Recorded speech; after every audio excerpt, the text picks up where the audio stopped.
So I got my Devons, and this video is going to be a little bit different because we're going to talk about, I want to get into a little bit more detail on certain things. These guys were older too. So if you remember my previous video of the jerseys, they've got them at a couple days old. They're about a week old, bottle fed them. These guys were weaned from their mother, 3 months old, wild, no human contact other than the vet, and they were running with the herd. So that gave us some challenges, obviously. So the first thing, we got them home, a little bit of a rodeo getting them off the trailer. We tied them up, and I broke my first rule, which was not to use halters. I felt it was safer with these guys because they wanted to escape. So we got them on halters and immediately tied them up, put them in tie stalls. That doesn't matter whether they're week-old calves or, in this case, 3-month-old calves. And don't really worry too much about your near and off one yet. I did about 3 days in, I switched them. I found one was going to need much more attention. He was much more wild. The other one was calmer, and that wild one was going to be my near one. The one that needs more work is usually the one I put closer to me, and that's where they will be. I don't switch them around. When they're calves and I put them in place, that's where they're going to be after the first couple days. You can see here, look at the wide eyes. The first day to 2 days was just getting them used to people. It was a lot of calm, quiet, petting, brushing, touching. We had some severe kicking issues that worked their way out about 4 days in, where it wasn't an issue after that. And it was just simply getting them used to human contact because they had none before. So that was the first challenge. Now, within 2 days, they were pretty acclimated. They weren't perfect. They're still not perfect about 6 days in, but there was a noticeable difference to where they were easily handled. So set yourself up correctly, tie them up, don't sanitize it too much, make sure they're used to other animals and other distractions and other things going on. But that's going to be your challenge if you're dealing with older animals. You simply have to get them to trust you. And what you'll notice is that if one person is handling them quite a bit, they may calm right down with that one person, and then someone else goes to work with them or be near them, and they'll reject that person. They'll be afraid. So just be calm, be quiet, and then within 48 hours, these guys were pretty well where I needed to be to start. We brought them home on a Saturday night, and by Sunday afternoon, I did start working them a little bit. So you can see me here, again, breaking my first rule. Whoa. But I had the collar on them and the halter here, just to make it a little bit safer for everyone. You can see they were wild. Their eyes were wide. They did not want to be handled at all. Now, one thing that I'll tell you is, which it's been a long time since I've had Devons. Maybe it's because they're Devons. Maybe it's some other reason. These guys, amazingly, after being handled for a little bit, the second day, full day of training, they knew the commands. They were picking the commands up. So I want to show you, this is about 5 days in, this video clip. And I just want to go through some of the things that I'm doing. Again, no halters right now, back on the collar, trying to leave as much slack as I can, and I cheated a couple times where I pulled on a little bit too much. But I'm giving them commands clearly, calmly, and loudly, and that's one kind of controversial thing that's going around I've seen a lot of posts on, is the level of loudness that you command animals. I'm going to tell you, you got to balance it. You have to be loud enough and clear enough with calves so they understand what you're saying. There's some disadvantages of being too quiet.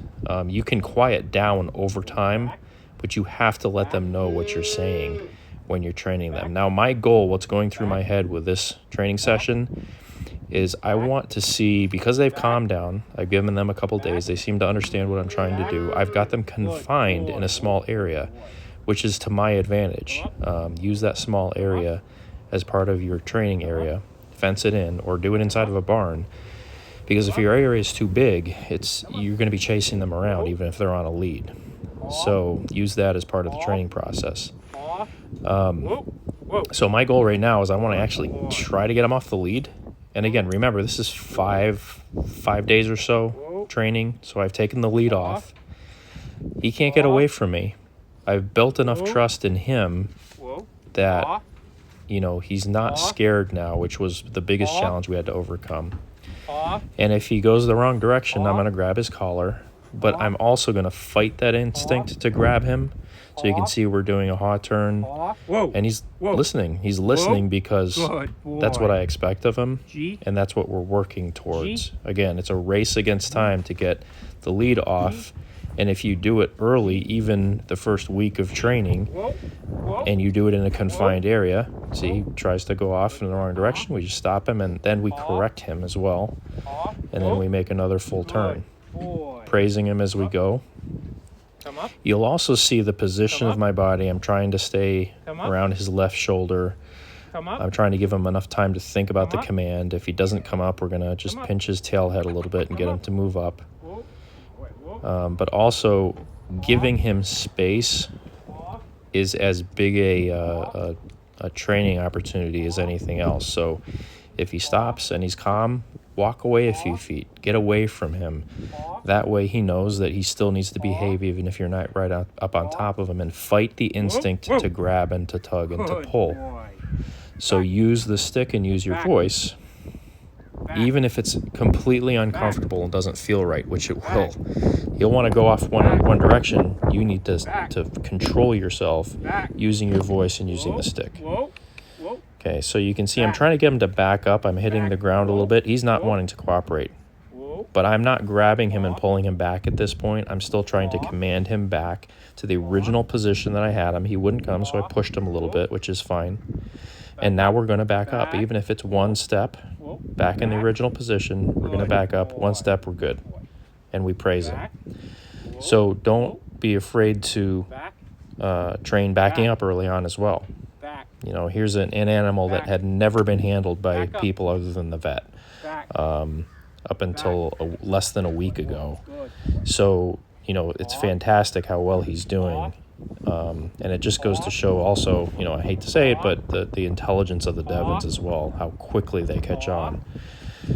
So we're going to make a hot turn. Again, you look at my right leg. I'm kind of nudging him. Use your body language when you're training, and use your body to kind of coax them as well.